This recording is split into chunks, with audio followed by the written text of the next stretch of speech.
자, 오늘은 바에 대한 세 번째 시간입니다. 먼저 그 스펙트럴 리스크 매저의 그 개념만 그냥 간단하게 이해를 하시면 될 것 같은데요. 스펙트럴이라는 그 단어는 여러분들이 스펙트럼을 뭐 연상시키면 될 것 같고, 스펙트럴 리스크 매저라고 하는 것은 그 로스 분포의 구간에다가 가중치를 부여하는 그러한 방법의 위험 측정치입니다. 바 같은 경우는 실내 구간에만 가중치를 부여합니다. 실내 구간에만 가중치를 부여하고, expected shortfall 같은 경우는 실내 구간보다 더 큰 나머지 구간에 똑같은 가중치를 부여하는 방법입니다. 통상 어떤 리스크 매저가 코히어런트하다, 일관성이 있다라고 하면 스펙트럴 리스크 매저가 이 구간에 있어서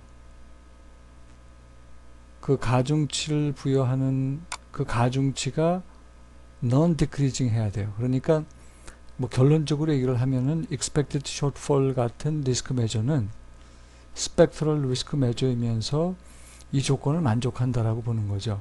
즉 실내 구간 X 구간 사이에는 제로만큼의 가중치를 부여하고, 나머지 X 구간, 이 실내 구간보다 더 큰 구간에 있어서는 가중치를 부여를 하는데 일정하게 부여를 한단 말이죠. 그러면서 non-decreasing 그 구간에 대한 non-decreasing 조건을 만족을 시키는데 반해서 바는 그러지 못하다 하는 얘기입니다. 글쎄 좀 뭐 이론적인 얘기이기 때문에 간단히 설명하고 넘어가겠습니다.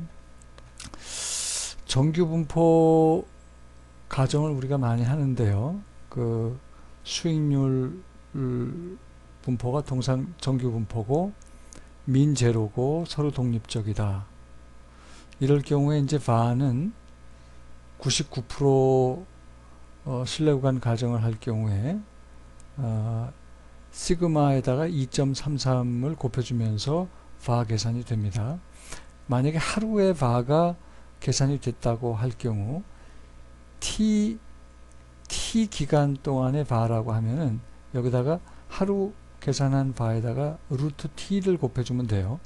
근데 이제 여기서의 그 전제가 그 인디펜던스가 성립이 될 때는 이렇게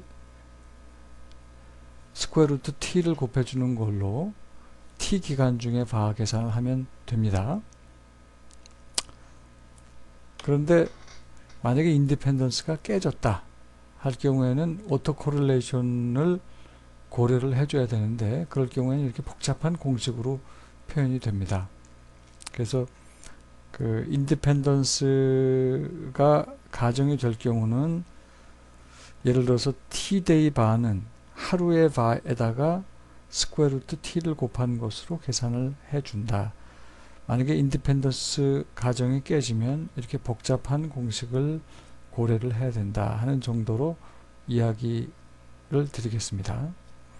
제일 마지막 파트를 보면은 통상 규제기관은 10일 동안의 바 계산을 해야 되기 때문에 하루의 바에다가 스퀘어 루트 10을 곱한 것으로 10일 동안의 바를 계산하면 되겠죠. 물론 여기서도 인디펜던스 가정이 전제가 돼야 됩니다. 이 경우는 인디펜던스 가정이 깨졌을 경우에 예입니다. 코릴레이션이 제로인 경우는 지금 인디펜던스를 가정했을 경우의 수치고, 깨졌을 경우의 수치는 이렇게 좀 다르게 나오게 되겠죠. 그래서 인디펜던트를 가정했을 때에 이건 지금 비율 값으로 nday 바 나누기 하루 바를 나눈 그 비율 값을 보여주고 있는데, 그 코릴레이션이 있을 경우의 값과 비교를 해보면 이 언더밸류가 된 거죠. 그 다음에 이제 그 바 계산을 할 때 이제 중요한 그 두 가지 초이스를 해야 되는데, 하나는 기간을 선택을 해야 되고요. 그 다음에 이제 실내 구간 선택을 해야 되는데, 통상 마켓 리스크는 하루 기간을 선택을 하고, 크레딧이나 오퍼레이셔널 리스크는 1년 기간을 선택을 하고요. 펀드 매니저 같은 경우는 한 달 기간을 선택을 합니다. 신뢰 구간에 있어서도 통상 마켓 리스크는 99% 신뢰 구간, 신뢰 수준을 99% 선택을 하고, 크레딧이나 오퍼레이팅 리스크는 99.9% 선택을 합니다. 그 다음에 이제 AA 크레딧 레이팅을 유지하기를 원하는 은행 같은 경우는 그 내부 계산용으로는 99.97%의 컨피던스 레벨을 보통 사용을 한다. 그 다음에 이제 이 부분은 그냥 개념 정리만 하고 넘어가겠습니다. 시간 관계상 마지널 바라고 하면은 이렇게 1차 미분, 뭐 편미분한 값으로 봐야 되겠죠. 요 값으로 이해를 하시면 되고, 인크리멘털 바와 컴포넌트 바가 사실상 비슷한 값입니다. 수학적으로는 이렇게 표현이 됩니다. 이렇게 표현이 돼요. 그래서 컴포넌트 바는 인크리멘털 바랑 사실상 비슷한 값이고, 오일러 티어럼에 의할 경우 이 컴포넌트 바를 합친 값이 토탈 바다. 따라서 컴포넌트 바 또는 인크리멘털 바는 이 바를 different activity에 이렇게 쪼갤 때 사용될 수 있는 값이다. 그 다음에 이제 바 계산이 되면 이 바 계산이 잘 맞는지 안 맞는지를 백테스팅을 하게 됩니다. 과거 자료를 가지고